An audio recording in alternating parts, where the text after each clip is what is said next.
क्या हरियाणा में बीजेपी जीतेगी या कांग्रेस जीतेगी, या खुद इसके अलग कुछ खेल होने वाला है? महाराष्ट्र में क्या होगा, जो कि हाल ही में चुनाव है?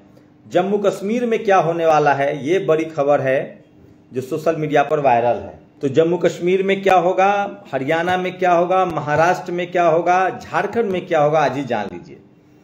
दरअसल बीजेपी की जाट वर्सेस नॉन जाट राजनीति, पहले हिंदू मुस्लिम की राजनीति, फिर जाट वर्सेस नॉन जाट की राजनीति, दलित पिछड़ों की राजनीति और पॉलिटिकल भागीदारी की राजनीति अब लगभग लोग समझ चुके हैं और देश मिली जुली की तरफ बढ़ रहा है। 2024 के लोकसभा चुनाव में, जिसमें मीडिया के दम पर, मैं फिर कह रहा हूं, इस देश में मोदी लहर कभी था ही नहीं। मीडिया मैनेजमेंट के दम पर, सिस्टम के दम पर नरेंद्र मोदी पहली बार सत्ता में आए, क्योंकि उन्होंने कुछ बड़े वादे किए थे। 15 लाख का वादा था, 2 करोड़ नौकरी का वादा था, देश बदलने का वादा था।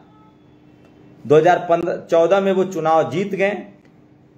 2019 में राष्ट्रवाद के नाम पर खासकर पुलवामा हुआ, देश में गुस्सा था, फिर लोगों ने चुना। लेकिन जिस तरह से सवर्ण तुष्टीकरण हुआ और कांग्रेस जो 60 साल में धीरे धीरे कर रही थी, जातिवाद मनुवाद को जगह जगह पर सेट कर रखी थी, बीजेपी के आने के बाद उन सब ने फन उठाना शुरू कर दिया।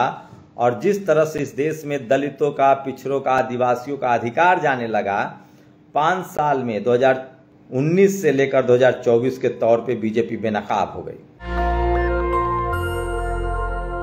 पूरे सिस्टम पर कब्जा के बाद, चुनाव आयोग हो, चपरासी हो, चीफ जस्टिस हो, पूरे सिस्टम पर कब्जा के बाद बीजेपी ने नारा दिया 400 पार। उसके बाद पॉलिटिकल डाइवर्सिटी भी थी, पॉलिटिकल भागीदारी भी थी। नीतीश कुमार गठबंधन में थे, अनुप्रिया पटेल गठबंधन में थी, निषाद गठबंधन में थे, राजभर गठबंधन में थे, उपेंद्र कुशवाहा, चिराग पासवान, तमाम चंद्रबाबू नायडू, तमाम दलों के गठबंधन के बाद बीजेपी की 240 पर पहुंचते पहुंचते हवा निकल गई। जबकि तमाम आंकड़े बता रहे हैं, चुनाव आयोग के पुराने अधिकारी बता रहे हैं, सबके पास डेटा है कि किस तरह से वोटों की संख्या कम पोल हुई और गिनती ज्यादा की गई। कहीं पोलिंग ज्यादा हुई तो गिनती कम की गई। तमाम साम दाम दंड भेद के बाद भी बीजेपी का आंकड़ा 240-43 तक पहुंचा। तो क्या अब मिलीजुली सरकार का वक्त है? लेकिन सवाल है कि जो बीजेपी आदिवासी राष्ट्र मुख्यमंत्री बनाती है, आदिवासी राष्ट्रपति बनाती है, एससी राष्ट्रपति बनाती है, और झारखंड हो, झारखंड में जिस तरह से उन्होंने अब दलित नेताओं को अपने पाले में किया है, आदिवासी नेताओं को, सोचिए उड़ीसा में जिस तरह से अब आदिवासी मुख्यमंत्री हैं, छत्तीसगढ़ में आदिवासी मुख्यमंत्री हैं। यही सिंबॉलिक राजनीति करने में कांग्रेस फेल हो जाती है। और मैं बार बार कह रहा हूं, हरियाणा के चुनाव में जिस तरह से बयानबाजी हो रही है, उससे तो यही लग रहा है कि कांग्रेस की अभी भी राय है कि या तो सत्ता में बीजेपी आ जाए या फिर कांग्रेस आए, बीच का कोई दल ना आए। ये सबसे बड़ी बात है जो मैं आपको समझाने की कोशिश कर रहा हूं। मध्य प्रदेश में अभी मैं देख रहा था, हुड्डा जी के जो लड़के हैं, दीपेंद्र हुड्डा, उन्होंने एक इसी तरह का बयान दिया है कि अखिलेश यादव का क्या है, समाजवादी पार्टी का क्या जनाधार है।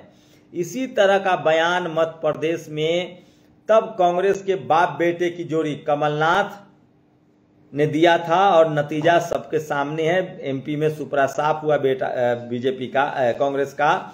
और अब इसी तरह की बयानबाजी हरियाणा में दीपेंद्र हुड्डा कर रहे हैं। मैं फिर बता दूं, हरियाणा में अभी भी ओबीसी कार्ड बीजेपी खेल रही है। सैनी को मुख्यमंत्री बनाया है। 20 से 22% वहां दलित समाज का वोट है। और जिस तरह से कुमारी शैलजा को इग्नोर किया जा रहा है, पिछली बार अशोक तंवर को इग्नोर किया गया था जो दलित समाज से है, बदले में कुमारी शैलजा को अध्यक्ष बनाया गया। बाद में कुमारी शैलजा को अध्यक्ष हटा के अभी भांजी हैं, वो भी दलित समाज से हैं। तो सवाल है कि कांग्रेस कुछ देने के नाम पर तैयार नहीं है।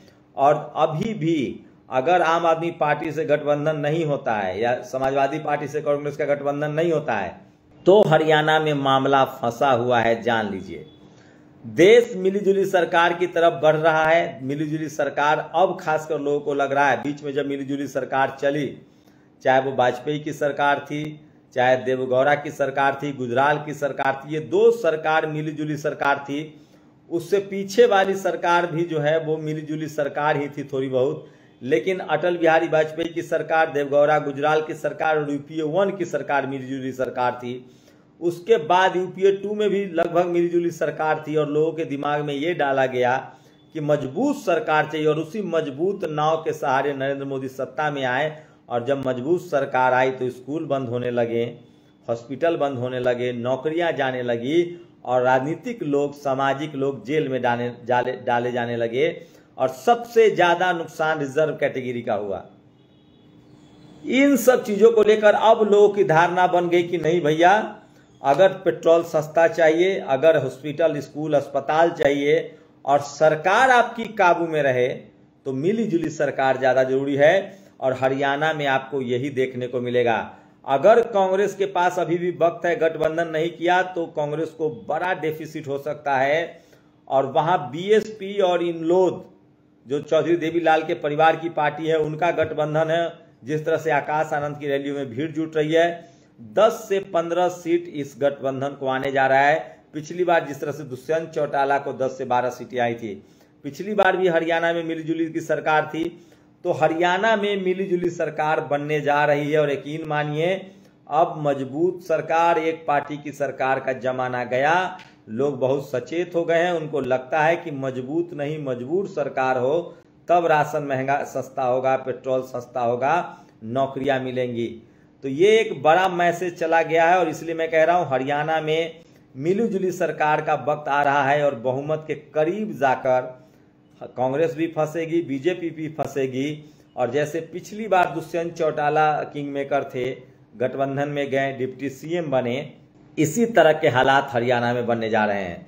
महाराष्ट्र में ऑलरेडी मिलीजुली सरकार है, चाहे वो बीजेपी के गठबंधन की सरकार बने या कांग्रेस की गठबंधन की सरकार बने, लेकिन कांग्रेस के जो पुराने मठाधीश हैं उनको अभी भी इस बात का गुमान है कि कांग्रेस का वक्त आ गया। उनको नहीं पता चल रहा है कि यूपी हो या बिहार हो, जो भी उनको सीटें आई है वो गठबंधन की वजह से आई और जहां जहां वो अकेले लड़े फिर से उनका सुपरा साफ हुआ। मध्य प्रदेश में साफ हुआ, गुजरात में साफ हुआ, राजस्थान में बहुत बेहतर नहीं कर पाए, इसी हरियाणा में कांग्रेस ने 5 सीटें गंवाई है।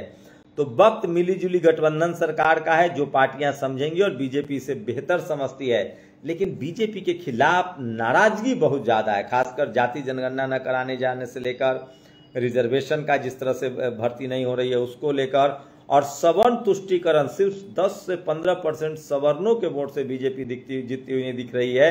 और पहले दलित समाज, उसके बाद आदिवासी समाज और अब पिछड़े समाज का, बैकवर्ड क्लास का जिस तरह से मोहभंग हुआ है बीजेपी से, और हिंदू मुस्लिम वाला जो खेल नहीं चल रहा है, तो अगर अभी भी बीजेपी ने कायदे से कुछ ऐसे फैसले नहीं किए जिससे नौकरियां जनरेट हो, जिससे लोगों को रोजगार मिले, हिंदू मुस्लिम का कार्ड नहीं चल रहा है क्योंकि ओबीसी बैकफायर कर रहा है, अब वो लड़ने के लिए तैयार नहीं है। एससी वोट पहले जा चुका है, एसटी वोट जा रहा है, मुसलमान पहले से बीजेपी के खिलाफ हैं और अब किसान भी नाराज होने लगे हैं, तो ये बैकफायर कर रहा है। इसलिए बीजेपी तो आ नहीं रही है, चाहे महाराष्ट्र हो, चाहे हरियाणा हो या जम्मू कश्मीर हो। जम्मू कश्मीर में भी 370 का मसला नहीं चल रहा है। इसलिए मैं कह रहा हूं मिलीजुली सरकार का वक्त आ रहा है, लेकिन कांग्रेस अगर इस बात को नहीं समझेगी तो इसका सीधा सीधा बीजेपी को फायदा होता दिख रहा है। कांग्रेस अगर गठबंधन में जिन राज्यों में नहीं जाती है वहां सीधे सीधे बीजेपी को फायदा होता दिख रहा है। वहीं कई सारे जगहों पर चंद्रशेखर आजाद की पार्टी भी गठबंधन में है, मायावती जी की पार्टी भी गठबंधन में है। राजनीति में अब लोग बहुत ज्यादा, खासकर जो शोषित वंचित समाज के लोग हैं, जिनको हम SC ST OBC कहते हैं, वो लोग बहुत सक्रिय हैं और वो अपने राजनीतिक रिप्रेजेंटेशन की बात को देख रहे हैं। तो 2024 के बाद लगता है कि बीजेपी के लिए जो तत्काल जिन राज्यों में चुनाव है वहां जीतना उनके लिए मुश्किल होता जा रहा है, अगर कांग्रेस ने उनको वॉक ओवर नहीं दिया या कोई बड़ी गलती नहीं की तो। क्योंकि कांग्रेस गठबंधन के पक्ष में नहीं है। कांग्रेस की कोशिश होती है, क्योंकि कांग्रेस कहती है कि सरकार उनकी है, सिस्टम हमारा है।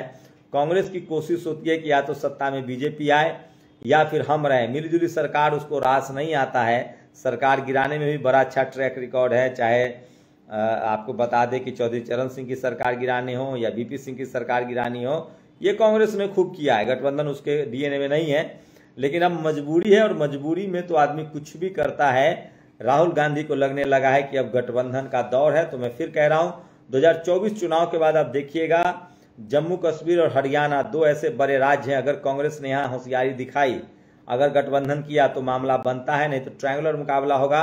ज्यादा संभावना है कि मिली जुली सरकार बनेगी, ट्रायंगुलर मुकाबला होगा, मिली जुली सरकार बनेगी और किसी एक पार्टी को तो बहुमत होते नहीं दिख रहा है। बस शर्त इतनी है कि कांग्रेस गठबंधन करती है या नहीं।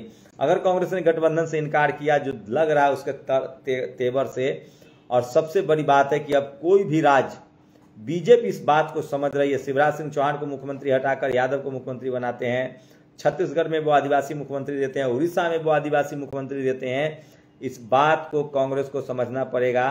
राहुल गांधी तो समझ रहे हैं, लेकिन कांग्रेस को जो सबल नेता हैं उनको अभी भी लगता है, उनकी एक ही पॉलिसी है कि या तो सत्ता में कांग्रेस आए या बीजेपी आए, मतलब चित भी मेरी पट भी मेरा। तो ये खेल अब नहीं चलने वाला है। और अगर अब राजनीति जो है वो मिलजुली सरकार का दौर फिर से आ रहा है। आपकी क्या प्रतिक्रिया है? माननीय कांशीराम साहब ने कहा था कि मजबूत नहीं मजबूर सरकार चुनिए, जनता के फायदे में होता है। शुक्रिया। नेशनल दस्तक की आपसे गुजारिश है कि अगर इसको बचाना चाहते हैं तो नेशनल दस्तक को सब्सक्राइब करने के लिए रेड कलर के सब्सक्राइब बटन को दबाएं, फिर बेल आइकन की घंटी दबाएं। नेशनल दस्तक को बचाने के लिए बहुत जरूरी है कि हर खबर को शेयर करें, लाइक करें, कमेंट जरूर करें।